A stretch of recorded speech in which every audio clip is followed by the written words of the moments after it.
Friedrich Nietzsche, filósofo do nosso tempo, que marcou a nossa geração com seu ceticismo, seu pessimismo, seu niilismo, mas que disse coisas interessantes, como por exemplo, Nietzsche vai dizer: não é a intensidade dos sentimentos elevados que faz os homens superiores, mas a sua duração. Eu vou repetir para você: não é a intensidade dos sentimentos elevados que faz os homens superiores, mas a sua duração. O que Nietzsche está querendo dizer é que sentimentos nós temos muitos, e de várias formas e maneiras, mas a intensidade deles é que vai dizer no final da história quem somos nós, porque nós nos encantamos tantas e tantas vezes com coisas que passam como a poeira, passam como a brisa, e não há, de certa forma, na maioria das vezes, um desejo, ou melhor, da parte do homem, um coração obstinado em realizar aquilo que nós muitas vezes pensamos e sonhamos. Thomas Edison é uma figura que marcou muito, não é? A história da humanidade, não simplesmente por seus inventos, como a lâmpada, não é? Todos sabem, inclusive tem um filme muito bom, vai uma indicação aí do seu pastor e amigo, chamado Guerra das Correntes. É um filme recente, justamente a história de Thomas Edison. E o que mais me espanta na história daquele homem não é necessariamente seus inventos, mas a obstinação dele em continuar. Porque os erros foram muitos, né?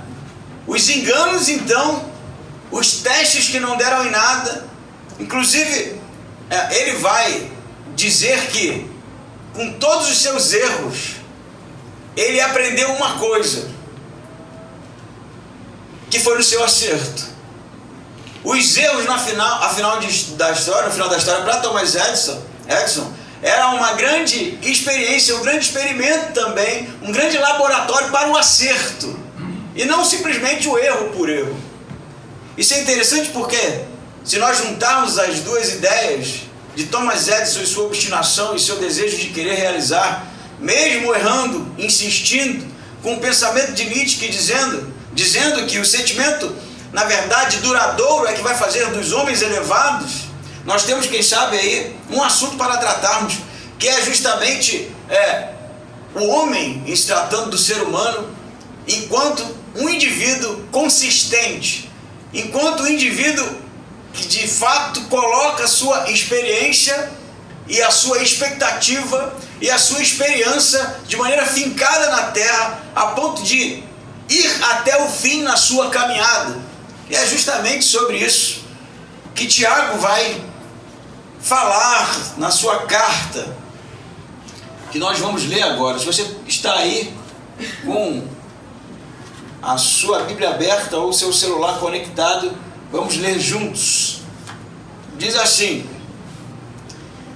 Tiago, servo de Deus e do Senhor Jesus Cristo, às 12 tribos da dispersão, saudações. Meus irmãos, considerai um motivo de grande alegria o fato de passardes por várias provações, sabendo que a prova da vossa fé produz perseverança, e a perseverança deve ter ação perfeita, para que sejais aperfeiçoados e completos, sem vos faltar coisa alguma. Se algum de vós tem falta de sabedoria, peça a Deus, que a concede livremente a todos sem criticar, e lhe será dada. Peça, porém, com fé, sem duvidar, pois quem duvida é semelhante à onda do mar, movido e agitado pelo vento. Tal homem não deve pensar que receberá do Senhor alguma coisa, pois vacila e é inconstante em todos os seus caminhos. Mas o irmão de condição humilde deve gloriar-se na sua alta posição, e o rico na sua humilhação, porque passará como a flor silvestre, pois o sol se levanta em seu ardor e seca a relva. Então sua flor cai e sua beleza desaparece. Assim também o rico murchará em seus caminhos. Até aqui o versículo 11. Nós continuaremos o estudo desse livro no decorrer desse mês, mas o que é importante a gente saber sobre o livro de Tiago é que esse Tiago que escreve esta carta é aceito pela igreja histórica como Tiago, irmão de Jesus, não o Tiago apóstolo dos 12, porque esse morreu bem cedo, foi martirizado. Na verdade foi o primeiro a ser martirizado do grupo dos apóstolos. Esse Tiago aqui é o Tiago que passou por uma conversão justamente naquele período de 40 dias em que Jesus morre, ressuscita e aparece a pessoas de destaque como os apóstolos, como na verdade Paulo vai dizer, a mais de 500 pessoas. E Tiago é um desses que tem a sua fé acendida e a sua crença de que Jesus era o Messias justamente nesses 40 dias. Ele vai escrever aqui provavelmente entre o final dos anos 40 depois de Jesus e o início dos anos 50. Não sabe exatamente o ano, né? Mas é esse períodozinho, porque ele não trata da destruição do templo de Jerusalém, que foi na verdade o acontecimento no ano 70 depois de Jesus. E não há nenhuma citação, não há nenhum apontamento da parte de Tiago justamente para esse evento grandioso.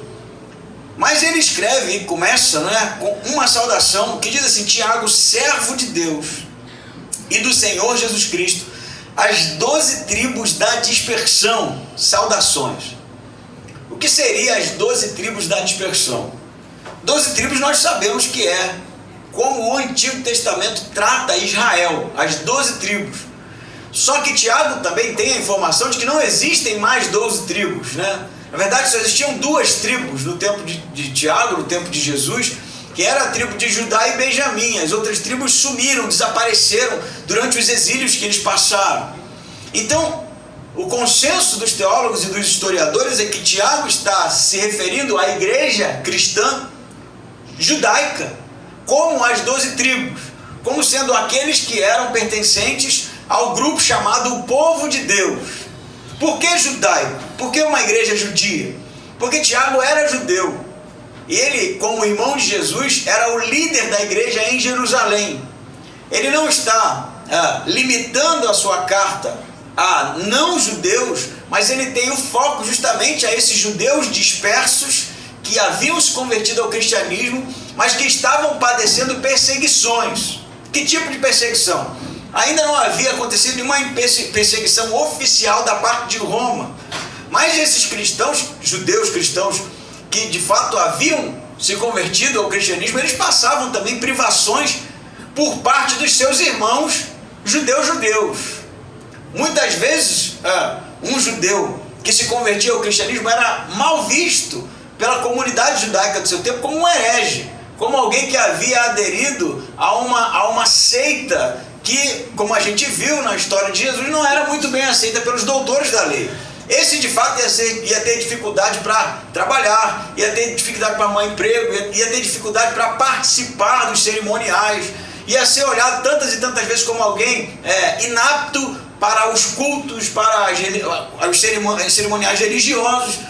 Além desse problema, você ainda tem um outro problema, que não é necessariamente um problema, mas é tratado por Tiago, que a igreja do século I, ela era em sua maioria composta por pessoas simples, pessoas do povo.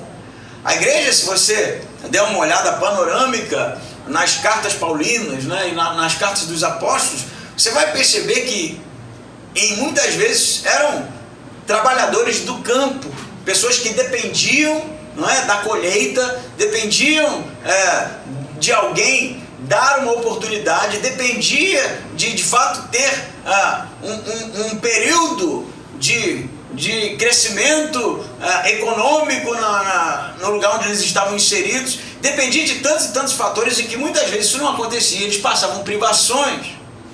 Haviam também servos, não é, que eram escravos, não eram escravos como a gente conhece, né, escravos africanos, né, e não era esse tipo de relacionamento que o escravo tinha com o seu senhor, mas eram também escravos, pessoas trazidas, né, tantas vezes de guerra, pessoas que foram vendidas pelos pais e que tinham senhores e que não gozavam necessariamente de bom status social. Na verdade, a igreja ela era uma miscelânea, não é? De ricos e pobres. Não há que classe média, porque isso não existia, isso é coisa do nosso tempo. Ou você era rico, ou você era muito pobre. E Tiago vai tentar trabalhar em sua carta justamente esses cristãos que tantas e tantas vezes estavam passando por esse tipo de privação. Ele começa dizendo, por exemplo, no versículo 2: meus irmãos, considerai motivo de grande alegria o fato de passar por várias provações, sabendo que a prova da vossa fé produz perseverança. Há de se ter muito cuidado na leitura desse texto, porque há uma tendência a nós, por conta da língua, né, termos o texto um tanto aproximado do original e achar que Deus é o causador das provações nesse texto.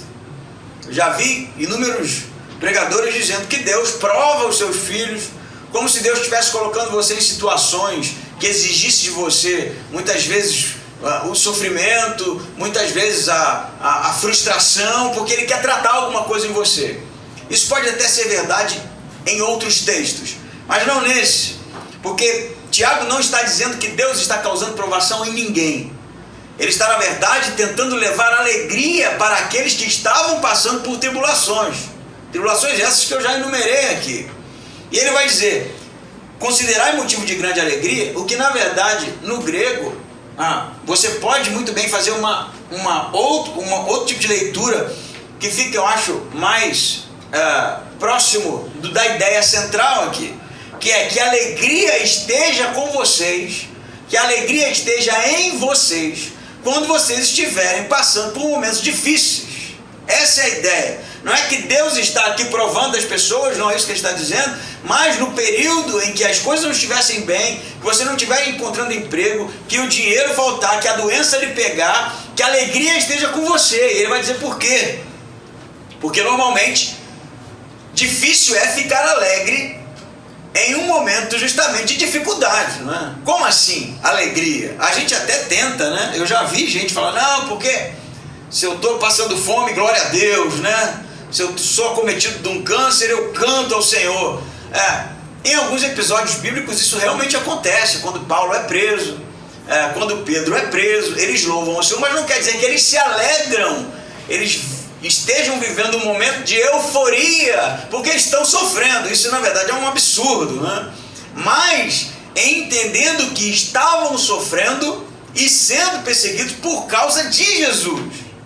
Essa é a ideia no caso dos apóstolos. No caso aqui de Tiago, as pessoas que compunham a igreja no primeiro século, muitas vezes, e justamente nesse período aqui, iriam ser perseguidos, iriam ser estar acuados, iriam ser oprimidos, iriam padecer. Notem que Tiago, ele não bebeu, né? Quem sabe dessa escola que diz que o crente não sofre, não fica doente, se acontece a falta de fé. A gente escuta isso por aí, né? Parece que esse tipo de pessoa arrancou, por exemplo, a carta de Tiago daqui. Porque ele não está dizendo que o crente não sofre e que se está sofrendo é falta de fé, porque o crente é sempre vitorioso, porque Deus vai sempre dar a vitória em tudo e você não vai padecer nenhum tipo de frustração. Não me parece ser isso que o texto diz, mas ele está dizendo que em passando se alegrem. Por quê? Ele vai dizer. E o argumento de Tiago é que é justamente na privação que a gente tem a oportunidade de confiar em Deus. É justamente na privação que a gente tem a oportunidade de ser, eu diria, filtrado, refinado. Não que Deus esteja fazendo você sofrer, não que Deus estivesse fazendo o povo dele sofrer, mas que no sofrimento se pudesse olhar para Deus e entender que Deus pode fazer daquilo sim algo grandioso, algo maravilhoso, algo de qualidade. E aí você vai, quem sabe, pensar com os seus botões, né? Não, eu não concordo com isso. Eu acho que a gente tem que dar glória e tem que bom, né? Só que a realidade não é bem assim, né? A realidade não é bem assim. Na verdade, a gente tem uma tendência quem sabe, vender um bom marketing, não é? De que quando somos acometidos de qualquer tipo de sofrimento, a gente faz aquela cara, né, de herói e diz que está passando confiando em Deus. Eu gosto muito da ideia, né? E espero que seja verdade. Mas normalmente não é assim que funciona. Funciona da seguinte forma: a gente se distancia de Deus, começa a questionar tudo, começa a botar Deus em xeque, começa a botar uma lupa em Deus e dizer justamente com essas palavras, né? Senhor, por que eu estou sofrendo? E muitas vezes a gente não vai dizer para Deus que não admite o sofrimento, como se Deus fosse culpado por causar o sofrimento da vida da gente. Mas a gente vende a imagem de que está tudo bem. Na maioria das vezes é assim. A cara está rindo, mas o coração está azedo. Por quê? Porque a gente vive um tempo de vida editada. Conversava ali com o Evandro, né? Que a gente chama, não foi eu que cunhei isso, né? Mas é geração milênio, que é o pessoal que nasceu aí em meados dos anos 80 e início dos anos 90, que já pegou essa revolução digital, né? Eu, na verdade, tenho um pouquinho de receio de taxar só isso, porque o que vai se dizer é que essa geração já cresceu na tecnologia, já cresceu envolvido, né, com os tablets, os celulares e as redes sociais da vida. Mas no final da história a gente pode perceber no mundo que não só esses jovens, mas pessoas de um tempo mais para trás, aí 70, 60, 50, quem sabe, que hoje de fato está ou tem o seu comportamento alterado por conta da tecnologia. Mas esses que nasceram nesse período, eles têm uma tendência, na verdade nós temos uma tendência a editar a vida, não é? A gente vai para a rede social para mostrar aquilo que é legal, aquilo que é bonito, aquilo que é alegre. A gente não enche as nossas redes sociais, até pode acontecer, com fotos tristes, né? Com pensamentos negativos. A gente não faz isso, porque há uma preocupação em parecer que as coisas estão bem. Há uma preocupação em deixar os outros, quem sabe, terem uma ideia de nós, que nós somos legais o tempo todo, não é isso? Na verdade, a geração milênio, né, que é chamada, eu na verdade não vou limitar ao problema do período, mas do comportamento, não sabe lidar com problemas reais. Na verdade, a gente tem perdido essa qualidade enquanto pessoas, enquanto indivíduos, que é de lidar com a realidade. Sabe por quê? Porque da mesma maneira que a gente edita a nossa vida e só mostra momentos interessantes e legais, e a gente não quer demonstrar ou mostrar para as pessoas publicamente que nós não estamos tão bem assim, a gente tem dificuldade para tratar os problemas na vida real. A gente também quer editar. E na maioria das vezes, quando a gente se frustra, quando a gente está chateado, quando a gente está em sofrimento, a gente se afasta das pessoas. Mas é interessante porque a gente se afasta, não é porque a gente não quer ter contato com as pessoas, é porque a gente não quer que as pessoas percebam na gente o sofrimento, porque pega mal, porque o que vão pensar de mim. E aí no final da história, vamos sempre ter dificuldade de ultrapassar as fases difíceis da nossa vida, justamente por falta de ferramentas para lidar com aquilo que não está bem. O que Tiago está dizendo para a gente é que é necessário que a gente tenha no nosso coração que o período de sofrimento é terrível, eu sei que é difícil, e eu sei que mas não é o tempo de se afastar de Deus, é o tempo para se aproximar de Deus, porque Ele pode usar o sofrimento para de fato fazer com que nós sejamos pessoas melhores. Isso é algo, eu tenho até dificuldade de dizer isso, sofrer para ser alguém melhor. Quem que gosta de sofrer, gente? Ninguém gosta. Eu não gosto. Quem que gosta? Agora, a gente precisa entender que Deus não intervém o tempo todo. Ele não intervém o tempo todo. As pessoas morrem, acidentes acontecem, doença nos pega de surpresa, a frustração nos relacionamentos, elas nos tomam o tempo todo. E Deus não está intervindo, colocando a gente em um vidro, fazendo com que as coisas não nos atinjam. Muito pelo contrário. Algumas vezes Deus intervém sim, mas na maioria das vezes não. E eu não sei quando Ele intervém ou quando Ele não intervém, porque Ele não nos diz antecipadamente. Agora, o que nós, como cristãos, né, como aqueles que confiam em Deus, precisam entender, é o que o Tiago está dizendo, é que esse momento de sofrimento que você está passando, é mais ou menos o que o Tiago está dizendo, é algo ruim, eu sei, mas pode ser na mão de Deus algo para o seu aperfeiçoamento. E você precisa entender isso e confiar que Ele vai conduzir as coisas para que elas terminem bem, porque há um desenho. Entenda isso.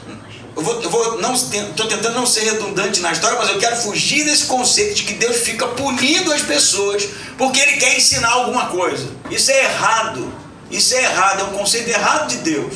O conceito correto é que Tiago está dizendo: se vocês estiverem sofrendo, entendam que isso pode ser na mão de Deus algo para a vossa alegria, que isso na mão de Deus pode ser algo que Ele pode usar para o seu aperfeiçoamento, para o seu crescimento, para alguém que no final dessa história vai olhar para tudo isso e vai dizer: caramba, Deus estava comigo o tempo todo e agora eu sou alguém melhor do que antes. Entende esse tipo de coisa? Eu já usei essa história algumas vezes, mas já contei das minhas crises renais, né? Já fazem anos que eu não tenho uma crise renal, graças a Deus, né? Mas eu tive algumas que normalmente era depois da Lidiane terminar comigo, né? Quando a minha esposa hoje, né, terminava comigo, eu não sei o que acontecia, vi uma crise renal e me acabava, né? E eu me lembro que toda vez que eu era acometido por uma crise renal, e para quem já passou por isso sabe do que eu estou falando, eu ficava o cara mais crente do mundo. Era naquela hora, né, que o negócio estava pegando, né, que eu orava, né, Senhor, né, escuta o teu servo, pá. E aí, depois que expelia a pedra, eu tomava alguma medicação para diluí-la, ainda estava no fervor, mas não estava tanto, né. E aí entrava naquela dieta: não como mais isso, não como mais aquilo. Mas aí passava 2, 3 meses, eu estava na mesma coisa, consumindo as mesmas coisas que queriam me fazer mal, porque eu esquecia, até que vinha a próxima crise. Por que eu estou dando esse exemplo? Porque é justamente no sofrimento que a gente tem, eu acho, condição de experimentar uma dependência de Deus. Não que Deus queira dessa forma, mas é porque quando não acontece nada e está tudo super bem, a gente tem uma tendência de confiar na gente e esquecer de Deus. Essa é a história do homem. Quando as coisas estão bem, não foi assim com Davi? Quando estava tudo bem, não tinha mais inimigo para conquistar, a arca estava em Jerusalém, o que ele faz? Vai lá e adultera. Não é isso? Essa é a história do homem. Então torno a dizer, para ficar bem claro, não é Deus que pune as pessoas, mas o sofrimento pode ser sim, na mão de Deus, uma ferramenta para justamente nos aperfeiçoar a nossa fé, fazer com que a gente cresça enquanto filhos, enquanto aqueles que de fato confiam nele. É uma história, na verdade, um tanto diferente, não é? Por isso que Tiago vai dizer: entendam que isso pode ser motivo de grande alegria. Não é alegria enquanto está sofrendo, né? Vai, me tortura, né? Que eu sou cristão, vem cá, islâmico, arranca meu braço, eu estou morrendo de alegria. Não é isso, isso é maluquice. Ninguém vive desse jeito. Eu até entendo que haverá uma perseguição para os cristãos, mas não vai ser desse jeito não. Não pensa que você vem aqui arrancar minha cabeça em nome de Jesus. A gente vai morrer de medo, mas o Espírito Santo é que vai nos capacitar para passar por esse tempo. Então não entra nessa pira de achar que a gente é fortão, bonzão, porque não é, né? Porque quando a unha, meu amigo, encrava, que é uma besteira, mas a gente já morre de dor, já esquece tudo que é fé, não é? Mas na mão de Deus, o sofrimento, seja ele qual for, a privação, o momento de dificuldade pode ser uma ferramenta para nos aperfeiçoar, para nos purificar como ouro, né? Ilustração que o próprio apóstolo Paulo usa, como ouro, que está sendo purificado ali, que pode se tornar algo mais, quem sabe, valoroso depois. Amém? Só quem não está sofrendo que falou amém, né? Pois é. Mas ele continua dizendo, ele diz no versículo 4 que vai produzir o quê? Perseverança, não é isso? Interessante isso, porque você está sendo privado, né? Está sendo oprimido, está sendo perseguido, mas persevera. E essa perseverança precisa ser algo completo, não é? Não de alguém que oscila, mas de alguém que confia em Deus. A minha versão está perfeita, mas a ideia no grego é de completude, de algo que de fato é eficaz. E ele vai dizer mais: para que sejais aperfeiçoados e completos, sem vos faltar coisa alguma, na verdade, sem que nada deixe de ser aperfeiçoado, né? E ele continua dizendo no versículo 5 assim: se algum de vós tem falta de sabedoria, peça a Deus, que a concede livremente a todos sem criticar, e ela lhe será dada. Às vezes parece, lendo Tiago, que é um livro sapiencial, que Tiago ele não está construindo um argumento, não tem um raciocínio, ele parece que ele solta uma coisa aqui, solta uma coisa ali, solta outra coisa colar, e fica meio que parecendo um livro de provérbio, né? Ó, se você está sofrendo, é um assunto. Se você quer sabedoria, é outro assunto. Fé e obras é outro assunto. Como um compêndio teológico que abordam assuntos vários, né? Mas a ideia, na verdade, essa já foi rechaçada há muito tempo. E hoje se entende que ele está sim construindo um argumento, e que a sabedoria que ele está dizendo aqui é a sabedoria para compreender ou para tomar decisões melhores para passar pelo sofrimento. Ele ainda está nesse assunto. Então, se você está sofrendo, é o que o Tiago está dizendo, entenda que isso na mão de Deus pode trazer aperfeiçoamento em você, pode ser motivo de alegria para você. Mas se você tem dificuldade para lidar com o sofrimento, para lidar com essa situação, essa sabedoria que ele está dizendo aqui, essa sófia, você precisa pedir isso a Deus, porque Ele concede. Interessante que ele vai dizer que Ele concede com liberalidade. Não é algo, por exemplo, como pedir uma casa, um carro, que Deus vai dar se quiser, né? Essa sabedoria, essa sófia, né, para passar pelo sofrimento, Deus concede com liberalidade àquele que lhe pedir. Isso é interessante no texto. Se algum de vós tem falta de sabedoria para passar, né, pela privação, peça a Deus, que concede livremente a todos sem criticar, e ela lhe será dada. Aí você fala, mas como assim? Pô, como assim? Quando a gente está na fase difícil, meu amigo, a chance da gente tomar uma decisão por causa das nossas emoções, né, errada, é muito grande. É muito grande. A gente tem a nossa razão muitas vezes embaçada pelas nossas emoções, não é? Eu até brinquei com o Evandro, eu fui no parque aquático lá, qual é o nome? O Cantareves, né? O Cascanéia. E a gente, né, não chegamos cedo, mas quando chegamos lá na piscina lá das crianças, tinha umas cadeiras.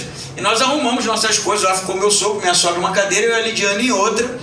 E quando deu meio-dia, eles ficaram olhando e nós saímos para almoçar. Quando a gente chegou, a minha sogra falou que chegou um pessoal lá, uma família, e saiu tirando as coisas. Tirou as bolsas, tirou como se, né, não tivesse ninguém ali. Assim, a minha sogra falou, tem gente aí, a mulher ainda deu uma reclamada, ela contou. Mas eu depois comentando, falando com a minha sogra, com minha esposa, falei assim, imagina se eles tivessem tirado a bolsa de um cara que bateu o carro, chutou a quina do sofá quando saiu de casa com o dedinho mindinho, aquela que ninguém gosta, perdeu o emprego, tá amargo, um cara grosso, estúpido, deixou a bolsa dele lá muito horrorizado com o trânsito, foi lavar a mão, quando chegou veio um cara sem noção e tirou as coisas dele dali e jogou no chão. O que você acha que vai acontecer? Você já sabe o que vai acontecer, né? Um problema.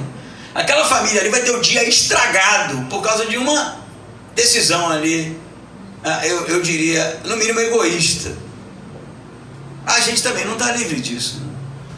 De alguém roubar a nossa vaga no trabalho, né? Tomar a nossa mesa, furar a nossa fila, dizer alguma coisa da gente num tempo de dificuldade.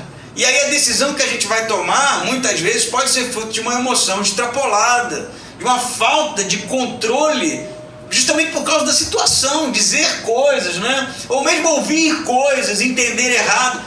Isso tudo exige da gente muito equilíbrio para de fato perceber as coisas de maneira correta e não exagerar justamente nas nossas reações. Imagina o que Tiago está dizendo agora, para alguém que está passando, por exemplo, falta de emprego, perseguição. Ele está na igreja e está dizendo, caramba, eu estou aqui, Jesus é o Messias, eu entendi isso, mas cara, está dando tudo errado. E aí o cara começa a ficar com a cabeça quente e ser tomado por tantas e tantas situações que ele vai achar injusto e vai querer resolver com as próprias mãos. Olha o que o Tiago está dizendo. Se alguém quer sabedoria para passar por isso, peça a Deus, porque Ele dá. Ele dá. Ele acalma os nossos corações. Ele faz com que a gente tenha as nossas antenas espirituais mais conectadas, mais ligadas, para saber conduzir as nossas reações, a nossa vida, os nossos sentimentos, as nossas emoções, de maneira segundo o Espírito Santo. Esse tipo de sabedoria, Ele dá com liberalidade, sem a ninguém criticar. Entende isso? Isso é magnífico no texto. Porque Ele não está com um discurso assim, ó, você precisa passar pela prova porque Deus está te provando, você precisa ter fé para passar por isso. Ele não está dizendo isso. Ele está dizendo, é difícil, eu sei, isso pode ser algo na mão de Deus maravilhoso, e se você tem dificuldade para passar por ela, não é porque você não tem fé, é porque você precisa de um discernimento que você não tem, porque o homem naturalmente não tem. E se você pedir com fé, olha, entenda isso, não é a fé para passar pela prova, mas é a fé de que Deus está cuidando de você e vai lhe dar sabedoria e discernimento nos momentos específicos. Se você tiver fé que Ele cuida, de fato, e confiar nele, Ele vai lhe dar sabedoria para perceber os momentos e tomar as decisões certas. É disso que Ele está falando. Se alguém quer sabedoria, peça que Ele concede. Não é se esconda dele, corra dele, fuja da igreja, fuja do pastor, porque as pessoas, quando estão sofrendo, né, a primeira coisa que elas fazem é parar de orar pelo pastor. Não, pastor, não vou orar não, está resolvendo meu problema, né? Segunda coisa, a gente se afasta dos outros, né? Dá uma isolada, não quer conversa com ninguém, não é? E aí as coisas vão ficando difíceis, né? Eu também tenho essa característica. Quando eu estou irritado, o meu sofrimento, de repente, é um pouco mais, como dizer, um pouco mais fora da curva. Eu não sofro muito de angústia, não é isso que me pega. O que me pega é justamente irritação, eu fico irritado, entende? Não é entristecimento, eu não fico triste, eu fico irritado. É isso que me acontece. Você não vai me ver, por exemplo, né, com a cara, aquela cara de triste, né, chorando, porque você não vai, dificilmente vai acontecer. Comigo acontece irritação. Eu fico frustrado porque as coisas deveriam acontecer de um jeito, aconteceram de outros, e aí começa a irritação. E eu fico assim, tudo está ruim, tudo está amargo. Essa é a minha característica, né? Que é provavelmente diferente da sua. E nessa hora a gente tem uma tendência a se afastar das pessoas, né? Se afastar da igreja, olhar Deus com desconfiança. Desconfiança. O que Deus quer com isso, cara? Ou será que Deus está nisso? Ou cadê Deus nisso? É a desconfiança, que não pode acontecer segundo Tiago, porque se o tempo está difícil, Tiago vai dizer, peça a Ele o discernimento. Senhor, me ajuda, eu realmente estou tendo dificuldade para passar por isso, eu preciso que o Senhor me ajude nessa hora. E aí sabe o que Ele vai fazer? Cara, claro que eu lhe ajudo, é isso que eu quero. E Ele vai nos dar sabedoria para de fato encararmos um momento de dificuldade. Não é começar uma desconfiança de Deus, porque Ele vai dizer assim, ó, versículo 6, peça com fé, sem duvidar. Duvidar de quê? Duvidar de que Ele vai dar sabedoria, duvidar de que Ele vai cuidar de você. Esse tipo de desconfiança você não pode ter, né? Por que não pode ter? Porque imagine você no seu relacionamento com seu filho, no meu relacionamento com meu filho, né? Quando eu disser para ele alguma coisa, ou privá-lo de alguma coisa, ou dizer para ele que alguma coisa pode lhe fazer mal, ele começar a desconfiar que eu estou com intenções escusas. Imagina isso. Toda vez que eu falar, filho, não, isso não vai ser legal, ele desconfia. Ele fala assim, não, meu pai não quer o melhor para mim. Ele não está querendo. Imagina esse tipo de relacionamento com um filho. Algumas vezes acontecem, né? E os filhos não entendem, né, que a gente quer o melhor e saem reclamando, pisando duro. Mas no final da história, depois de uma reflexão, eles vão entender. Isso é só na hora da frustração mesmo. Dá a chave do carro, pai. O meu ainda não pede, né? Se bem que já pediu, com 6 anos, né? E eu não dei. Mas me dá a chave. Não, hoje não vai, porque eu não quero que você vá naquela festa. Aí ele fica chateado, né? Emburrado. É a frustração. Mas depois ele entende. Não, eu sei porque ele não quer. Por que papai e mamãe não querem? É assim, né? Mas imagine se isso fosse constante, uma constante no relacionamento com os pais. O filho não entendesse que as decisões que o pai toma, que a mãe toma, é para o bem dele, e começasse a desconfiar o tempo todo. Isso não seria um relacionamento saudável nunca. Porque é necessária a confiança, não é? Para que haja o mínimo do relacionamento, é necessário confiança. O que é que Tiago está dizendo aqui? Peça a Deus a sabedoria, mas peça sem duvidar que Ele pode, de fato, lhe dar essa sabedoria, esse discernimento. Peça para Ele, mas sem duvidar que Ele vai cuidar de você no momento de sofrimento. Não desconfie dele. E Ele vai dizer que esse que desconfia, Ele vai dizer o seguinte: peça, porém, com fé, versículo 6, sem duvidar, pois quem duvida é semelhante à onda do mar, movido e agitado pelo vento.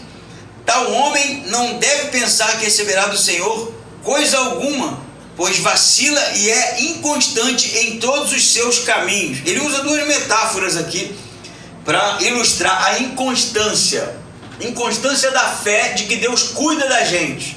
A primeira é a onda do mar, que dependendo do vento, ela vai, no final da história, ter um direcionamento diferente, não é? E a segunda, ele vai usar a ilustração do homem que vacila, que é inconstante. Ele usa aqui, na verdade, uma palavra que é dípsicos, que é não necessariamente homem que duvida, mas um homem que tem alma dupla, mente dupla. Dípsicos tem a ver com alguém que está dividido. É como se, não que a gente tenha duas almas, né? Isso é óbvio, uma linguagem coloquial aqui, que provavelmente tinha esse sentido de alguém que está dividido, que tem algo que puxa para a esquerda e algo que puxa para a direita, e gera inconstância no indivíduo. Então ele está dizendo: se você quer sabedoria para passar pelas privações, peça a Deus, peça com fé, mas não seja como alguém que é levado pelas ondas.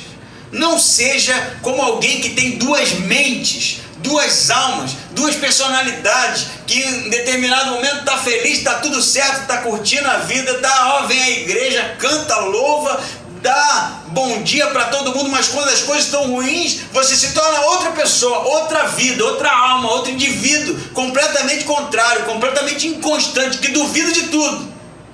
Ele vai: para esse Deus não vai dar nada, porque isso na verdade é um absurdo viver desse jeito. Agora, convenhamos, a gente está falando aqui do campo da fé, mas voltando aí à vida customizada, hoje em dia o que mais acontece é isso. As pessoas customizam a fé também. Elas querem o Deus que cuida, elas querem o Deus que salvou, elas querem o Deus que justificou, elas querem o Deus que enviou o Filho, que ofereceu o céu, mas elas não querem o Deus juiz, não querem o Deus justamente que quer corrigir, não querem o Deus que muitas vezes vai dizer pra gente que a gente está errado, que a gente precisa de mudança. Há uma customização. E no final da história, o que vai gerar desse tipo de comportamento é uma fé dualista mesmo. Na verdade, a gente vive um tempo que é muito mais do que isso. É o tempo do Deus customizado, mais do que a fé customizada. A gente pinça o que a gente gosta em Deus e rechaça o que a gente não gosta. É assim.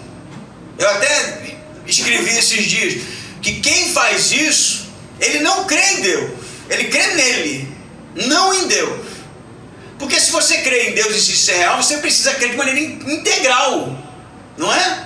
Mas a gente pinça. E de certa forma gera nesse tipo de comportamento essa dualidade do indivíduo que diz que crê, mas não crê, diz que acredita, mas não acredita, diz que tem fé, mas é cético ao mesmo tempo. Por quê? Ele depende das circunstâncias, depende da maré, depende das ondas, depende de onde sopra o vento. As coisas estão bem, ele está bem. As coisas estão mal, Deus não existe, não é? Ele está alegre, que bom, Deus é maravilhoso. Ele está sofrendo, Deus se esqueceu de mim. Esse tipo de relacionamento é o mesmo do filho que desconfia do pai o tempo todo. E como é que eu vou poder fazer alguma coisa pelo meu filho se ele não confia que aquilo que eu estou fazendo é o melhor para ele? Na verdade, eu fico em xeque, não é? Passo por situações, né? É muito bom ser pai, porque a gente, eu acho, pelo menos comigo foi assim, entende um pouquinho melhor o relacionamento nosso com Deus, né? O meu filho, ele agora está numa onda, 6 anos, né? De jogo. Ele descobriu o jogo. Ele não sabe jogar quase nada, mas ele gosta do barulhinho, plim, plim, plim. Tocou qualquer plim, plim, plim, ele já corre para ver o que é, né? eu acho que eu só fui encarar meu primeiro videogame, eu devia estar pelo menos com uns 13 anos aí. Foi um Atari, né? Eu me lembro do primeiro dia que o Atari entrou na minha casa, o meu padrasto, né, comprou, né? Eu lembro dos 2 jogos que vieram junto com o Atari. Quem não lembra aí, geração milênio não lembra do Atari, mas os mais antigos lembram. Foi Frostbite, que era um bonequinho todo ruim, que pulava um gelinho, pior ainda para entrar numa casinha. Quem já jogou isso aqui? Opa, só os acima de 40, né? E o outro era o Sequest, que era um submarinozinho, né? Que ficava tchum, atirando, matava lá um número de submarinos e depois levantava para respirar. Lembra desse também? Então era viciado, né? Pois é, quando esse joguinho chegou lá em casa, eu joguei um pouquinho, porque ele não deixava, ele guardava, né? Deixava jogar quando ele estava lá, depois ele guardava. Cara, eu não dormi pensando naquilo. Cara, tchum na minha cabeça a noite toda, e eu só pensava naquilo. Eu fiquei, porque isso atrai demais as crianças, né? Mas atrai de um jeito. O meu filho já, ele não dá porque a gente não deixa. Mas eu estou querendo ilustrar o seguinte: o pouquinho que a gente deixa é o suficiente para, na hora de tirar dele, ter um problema. Tem um problema. Ele emburra a cara, ele mostra a frustração, né? Ele fica de cara para a parede, porque agora ele ia passar da fase, né? Agora ele ia matar o dragão e tirou justamente naquela hora. E o que acaba gerando na gente, você vai identificar isso muito rápido. Depois que você percebe que ele fica desse jeito, você acaba não querendo tirar dele para não ter um problema no relacionamento com ele. Olha que coisa, eu me sinto assim, porque eu sei que se eu tirar ele vai ficar chateado, e quando ele fica chateado eu também fico chateado, e aí há uma tendência de deixar. Eu vou deixar para ficar tudo bem. Entende isso? Não é assim? É assim mesmo, né? A gente sabe que tem que tirar, né? Sabe que tem que cortar, sabe que tem que corrigir, mas a gente também não quer um problema no relacionamento. Aí a gente acaba deixando mais 5 minutos, né? Ou não tira. Então, agora, se nele, que tem 6 anos, o problema dele não aceitar a correção já gera um problema no nosso relacionamento, a ponto de eu ter dificuldade até em corrigi-lo, imagina com Deus.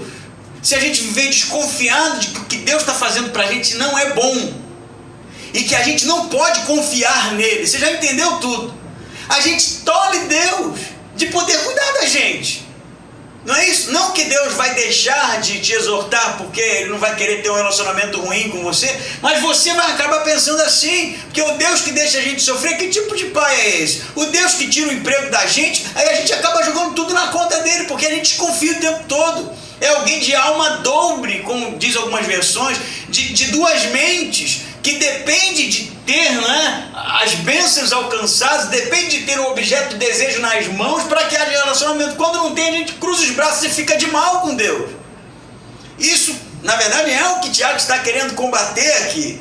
Não entre nessa, porque o que sai no final da história desprotegido é você mesmo. Porque as privações virão, sofrimento vai vir, meu amigo, não tem jeito.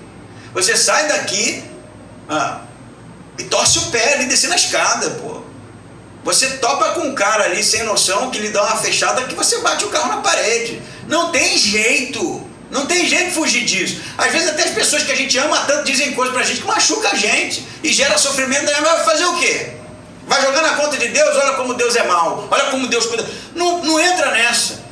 Porque o que Deus quer é o melhor para os seus filhos. E os acontecimentos que a gente mesmo causa a gente mesmo, na maioria das vezes, se a gente tiver um pouquinho de cuidado nisso e fizer a oração correta, não, Deus, tira de mim esse sofrimento, porque eu não consigo lidar com isso. Não é isso. É, Senhor, me ajude nessa hora. Eu preciso, porque eu confio que o que o Senhor pode fazer com isso é algo bom. Muda tudo.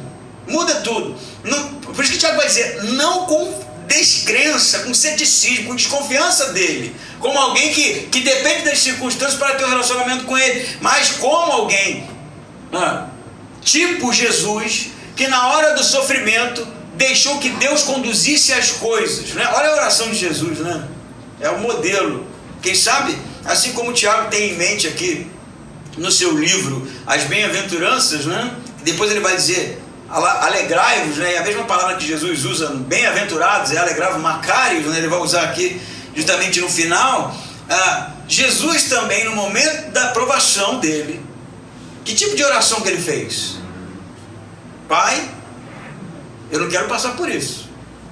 A gente não gosta de dizer isso, né? Tem gente que tenta dar uma outra interpretação para essa parada assim. Não, Jesus, ele está dizendo, eu não quero passar por isso, eu não quero passar por isso, eles são pecadores, eu sou santo, olha o que vão fazer comigo, eu já vi tudo, eu já sei, isso vai ser terrível, mas que não seja a minha vontade nessa hora, não seja a tua. Isso não é oração de confiança? Conduz, pai, conduz então. Tem alguns que vão dizer, né, para não deixar esse texto aberto, que o que Jesus pede para Deus tirar dele é o fato de que ele tem poder para acabar com todo mundo a hora que ele quiser. E para Deus ajudar ele nessa hora, né? Porque na primeira que demora ali, ele manda o raio cair e cozinha todo mundo. Pode ser, né?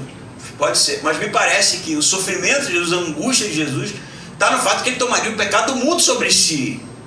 E de que ele seria humilhado. E não seria o Jô ser humilhado. Deus humilhado. De maneira esmagadora. Mas a oração dele é a oração de entrega, não de desconfiança de Deus. Ele não ora assim, pai, o que tu tá arrumando? Não estou gostando disso. Ele poderia orar assim, né? Isso aí tá estranho. Não estou gostando desse negócio não, eu não vou passar por isso não. Ele não ora assim, ele ora, pai, que não seja feita a minha, mas a tua nessa hora. Conduz aí. Eu agora estou de mãos atadas. Essa é a oração que Tiago quer que a gente faça. Não é Deus me livre do sofrimento que eu estou vivendo. Não, a gente até ora esse pai, não estou aguentando mais. Mas a melhor oração é outra. Conduz, pai. Me ajude a ter sensibilidade espiritual. Me ajude a ter discernimento para tomar as decisões certas, agora segundo o teu coração. Que aí Tiago vai dizer, você vai terminar isso alegre. Porque você vai poder ver a mão de Deus na trajetória. Amém? Amém. Olha o artista ali, né? Essa não vai causar sofrimento para ninguém, porque está do lado do vidro, né? Mas ele diz ainda mais, versículo 9 aqui, para a gente caminhar para o fim. Mas o irmão de condição humilde deve gloriar-se na sua alta posição. O que ele está querendo dizer? Como a igreja, ela era uma igreja que tinha como membros pessoas pobres, pessoas ricas, né? E na sua maioria pessoas pobres, ele vai dizer que o irmão de condição humilde deve se gloriar na sua alta posição. O que é alta posição? De salvo, de eleito, de escolhido por Deus. Essa é a alta condição. O que ele está dizendo é que no momento da dificuldade, vocês que são pobres, né, que você entenda que você foi elevado a uma condição da parte de Jesus, através da cruz, que te eleva. E não são essas circunstâncias que devem, no final da história, fazer a sua fé oscilar. E ele vai voltar para os ricos também, ele vai dizer, e o rico na sua humilhação, porque passará como a flor silvestre. Ele não está dizendo aqui que o rico é ruim e o pobre é mau, não é isso. Ele está dizendo que ambos precisam entender que você é pobre, mas Deus lhe salvou e lhe elevou.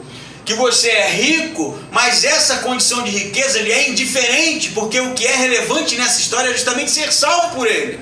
Ele está dizendo, os ricos vão ser humilhados, né? Simplesmente isso. Isso não faz sentido. Mas ele está dizendo para aqueles que são pobres, que eles precisam entender, né, que Deus já os colocou num status de fato de serem pessoas salvas, que estarão com ele no céu, e os ricos que não confiem na riqueza, porque isso vai passar, e que a sua confiança seja em Deus. E assim todo mundo está nivelado no mesmo lugar. O que leva a gente, né, quem sabe, a combater esses ensinamentos errados de que você tem que ser rico. Não é assim? Que você precisa exigir de Deus a bênção, que você é vitorioso, e que se você não está bem, não está comprando a casa, eu sou a Universal, né? Um dia desse eu estava vendo, o pessoal não gosta que eu cito, mas eu cito assim, eu estava vendo um programa de TV lá em São Paulo, né? TV de hotel, né? Quando a gente estava no projeto, só pegava 3 canais, eu deixei qualquer um lá, né? E era justamente uma mulher falando, eu antes queria me matar, era depressivo, estava desempregado, taraná, ouvi o pastor, aí eu fui na Igreja Universal e hoje eu tenho a casa própria, hoje eu tenho, e Deus me abençoou. Eu fiquei pensando assim, cara, ela não fala de Jesus uma única vez. Ela não exalta a salvação em nenhum momento. É só assim, você está pobre e miserável porque quer. Porque se você for, mas tem que ser naquela igreja específica, né? Aqui não dá certo, é naquela. Aí Deus vai te encher de dinheiro, você vai ficar rico. Mas olha o que Tiago está dizendo, se você é pobre, alegre-se porque Deus te salvou, isso é suficiente. Ele está dizendo que vai ficar rico aqui? Ele está dizendo o contrário disso. E se você é rico, entenda que não é na riqueza que você tem que confiar, porque isso vai passar, não é o que ele vai dizer? Ele diz assim, ó, passará como uma flor silvestre, porque é uma região de deserto, né? E o sol, muitas vezes, ele acabava com as plantações, dependendo da intensidade do calor, dependendo do tipo de planta, e uma única manhã, já torrava tudo. Ele vai dizer que, pois o sol se levanta em seu ardor e seca a relva, então sua flor cai e a sua beleza desaparece. Assim também o rico murchará em seus caminhos. Quando começar a confiar nisso e achar que isso é o fim da picada. Assim também quando o pobre não entender que a maravilha da vida cristã não está em ser rico, mas está em entender a riqueza da salvação. Em ambos os casos ele está dizendo, não coloque a sua fé, a sua esperança nesse tipo de circunstância, que isso pode passar. E aí você vai oscilar, mas confie em Deus. É um discurso contrário a você. Se você acreditar em Deus, ele vai te dar bênção, vai te tornar rico. É contrário a isso, completamente contrário, é o oposto disso. Vocês já são ricos, porque Deus salvou vocês. Vocês já são ricos, porque a graça alcançou vocês, e isso é o suficiente. Tanto que, por exemplo, nós temos uma carta do Novo Testamento, que é a carta a Filemon, que trata de um escravo, que fugiu do seu senhor, sei lá qual motivo, e aí Paulo vai escrever para Filemon para dizer, receba ele de volta, e vai dizer para o cara, volta para o seu senhor. É o que ele vai dizer. Ele não está interessado, nem Tiago, nem Paulo, nem Jesus, em resolver problema social de ninguém. Não é sobre riqueza, não é sobre ser rico, não é sobre bênçãos sem fim, como diz aquela música que eu sempre tive dificuldade de cantar, né? Chuva de bênçãos sem fim. Gota somente nós temos, chuva jogamos a Deus, né? Você lembra dessa? Bem antiga. Mas como assim gota eu tenho? Pô, eu fui salvo, cara. Eu não tenho gota, não, eu tenho um oceano. Para mim é o suficiente a salvação. Eu não estou esperando a chuva de bênçãos, porque para mim já é o suficiente. Porque se for um problema de tradução, né, do inglês para o português, mas de fato a gente tantas e tantas vezes vive assim. A gente não só tem dificuldade na hora do sofrimento, mas a gente também tem dificuldade em lidar com a nossa condição social e a maneira com que a gente está inserido na sociedade, porque a gente vive uma realidade que exige de você vencer, e vencer quer dizer conquistar as coisas. Se você não conquistou, né? Se você não tem bens materiais para mostrar, você é um perdedor, e quem sabe Deus não está nem olhando para você mais. Isso tem nada a ver, cara. Isso não tem nada a ver. É sobre fidelidade a Deus. Eu conheço pessoas que são pobres, paupérrimas, que têm uma fé assim que eu tenho vergonha de ficar perto. E conheço pessoas ricas também, que são fiéis e que são de fato pessoas que confiam em Deus, que me dá vergonha de ficar perto. Olha o que o Tiago está dizendo, seja no sofrimento, seja na doença, seja na privação, seja no que for, você precisa confiar em Deus e ser estável no relacionamento com Ele. Entender que o que Ele quer para você é o melhor possível, obstinado no relacionamento com Ele. Insistir de fato que Ele está conduzindo as coisas, que você não abre mão disso. O contrário disso é sermos homens, como disse Nietzsche, que são levados pelo sentimento do momento. Para qualquer lado, para onde o vento sopra. E no final da história demonstram que de Deus conhecem muito pouco, porque não insistem de fato em ter um relacionamento intenso com Ele. Eu vou ler de novo aqui a frase do Nietzsche, se eu encontrar onde eu coloquei, mas ele diz: não é a intensidade dos sentimentos elevados que faz os homens superiores, não é a intensidade, mas a duração. A duração. Amém? Amém. Que sejamos esses que Tiago insiste incansavelmente em conduzir a um relacionamento intenso com Deus. Vamos ficar em pé e orar?